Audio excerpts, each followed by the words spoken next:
माझ्या मुलाला 7 महिन्याचा होता त्यावेळेस सर्वात आधी मला कळले की त्याला चालण्यामध्ये प्रॉब्लेम आहे, टाईटनेस म्हणून पायामध्ये.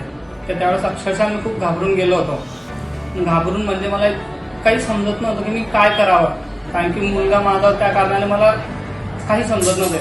पण मला माझ्या शेजारी जे राहतात त्यांनी मला राजीव निरवणे सरांचा ॲड्रेस दिला की ते सर जळगावला येतात, तुम्ही त्यांना दाखवा, 100% तुमचं बाळ चालेल. मी त्याप्रमाणे सरांकडे आलो, सरांना दाखवलं. त्यावेळेस माझ्या मुलाला पायाची कंटिन्यू अशी आडी राहत होती, म्हणजे तो पाय मोकळे करत नव्हता आणि बसतही नव्हता. म्हणजे बऱ्याच गोष्टी तो करत नव्हता नॉर्मली जसं बाळ करतं. मग सरांच्या सांगितल्याप्रमाणे आम्ही त्याला 2-1 महिने ट्रीटमेंट केली. मग सरांनी सांगितलं की आता याला बुटॉक्स करावं लागेल.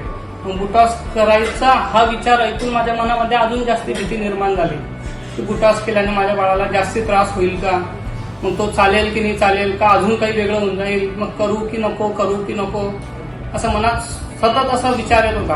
पण सरांनी सांगितलं नाही काही होणार नाही, तुम्ही करा. मग आम्ही त्याचं बुटॉक्स केलं आणि सरांच्या सांगितल्याप्रमाणे आम्ही त्याच्या व्यायामामध्ये खूप मेहनत घेतली. त्याचं व्यायाम डेली केलं. थेरपीसाठी आम्ही दुसऱ्यांकडे जात होतो. सरांच्या सल्ल्याप्रमाणे आम्ही त्याच्या औषधी घेतल्या.